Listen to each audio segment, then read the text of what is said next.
चलो भाइयों, हमारी एक्सरसाइज 9.1 का क्वेश्चन नंबर है 7। देखो क्या है। From a point on the ground the angles of elevation of the bottom and the top of a transmission tower fixed at the top of a 20 metre high building are 45 degree and 60 degree respectively. देखो क्या कह रहा है।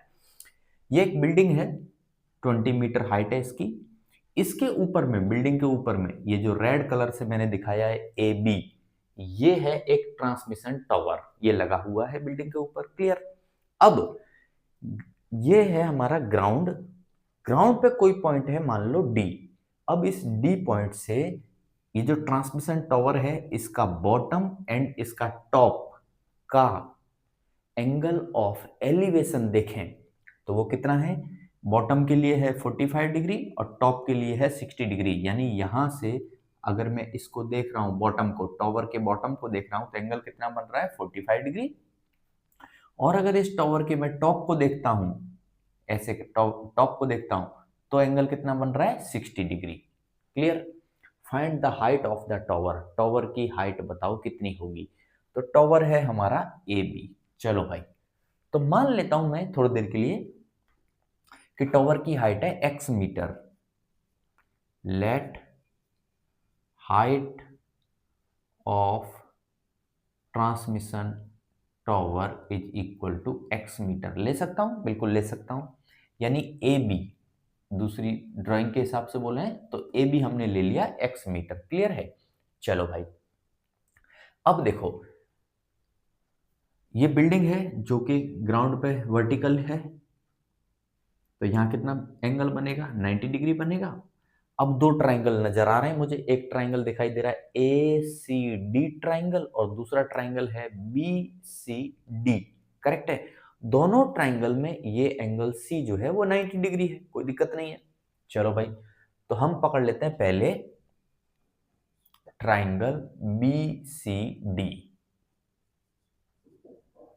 अब बात आती है इसमें क्या लगाएं हम। अब देखो, साइन लगाएं क्या, परपेंडिकुलर अपॉन हाइपोटेनुज।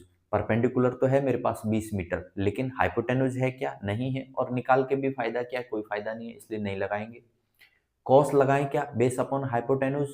बेस भी नहीं है और हाइपोटेनुज भी नहीं है, तो कॉस लगा के क्या फायदा, कोई फायदा नहीं है। टेन लगाएं क्या, perpendicular upon base. Yes, perpendicular मेरे पास है कितना है, 20, और बेस मुझे निकल के आ जाएगा, तो चलो लगा देते हैं। तो टेन 45 डिग्री बराबर परपेंडिकुलर क्या है भाई, perpendicular BC upon base. Base क्या है, डीसी। टेन 45 कितना होता है भाई, 1 होता है। बीसी कितना है, 20 मीटर। डीसी निकालना है, तो यहां से डीसी कितना आया, डीसी आया 20 मीटर। अब देखो, वैसे भी पता चल रहा था, कैसे पता चल रहा था, ट्राइंगल बी सी डी को देखो। अगर ये 45 डिग्री है तो एंगल बी, यानी कि मैं बात कर रहा हूं सी बी डी एंगल की, ये भी कितना होगा, 45 डिग्री होगा। और ये एंगल दोनों सेम हैं, तो उनके सामने की साइड्स भी कैसी रहेंगी, इक्वल रहेंगी। तो इस एंगल के सामने की साइड कौन सी है, बी सी। और इस एंगल के सामने की साइड कौन सी है, सी डी या तो डी सी।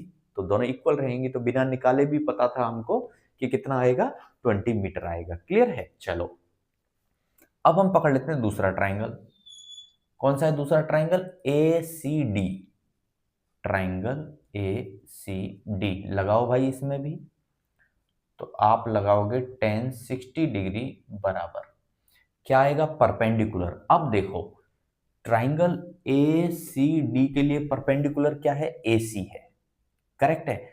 और BC हमको पता है 20 मीटर है, और AB को हमने मान लिया कितना, X। तो AC टोटल कितना हुआ, 20 प्लस X। करेक्ट है कि नहीं है। तो परपेंडिकुलर जो हमारा बनेगा वो बनेगा AC अपॉन बेस क्या बनेगा, DC।